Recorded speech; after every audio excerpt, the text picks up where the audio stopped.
ሲወርድ ውጭ ሲገባ ሲመላለስ ትኩረቱን ግን ያደረገው ዘይቷ ላይ ነው እንዳትፈስበት።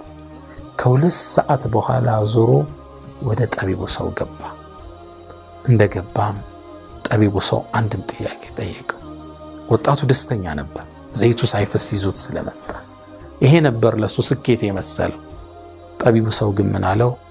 ዞርከው እንደ ቤተ መንግስቱን አለው። አዎ አለ። እንግዳ ማረፊያ ላይ ትልቁ አዳራሽ ላይ ግድግዳ ላይ የተሳሉ የተፈጥሮ ስዕሎችን፣ አዕዋፋትን፣ ሁሉን ነገር ተመለከትከው እንዴ አለው። ወጣቱ ደነገጠ።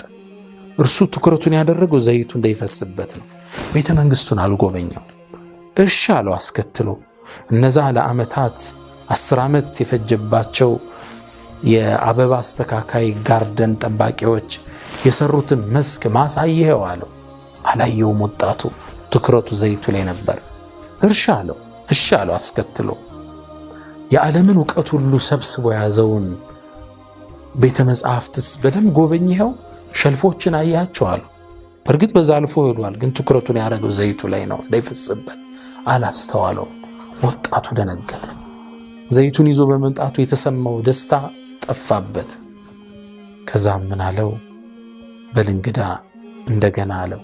ዘይት ማንኪያው ላይ ያደረገና በል ተመለስና ቤቱን እንዳዲስ ጎብኘው፣ ቤተ መንግስቱን ውጣ ውረድ ተመልከተውና ተመለሳለሁ። 2 ሰዓት ነው የሚፈጅበት ለመጎብኘት። ይሄ ጫና እንደይሰማው ምን አለው? ስማ አንተ ወጣት አለው፣ የቤቴን ጥበብ ስትመለከት የኔ ምክር ጥበብ እንዳለው እንድታመን ያደርጋልና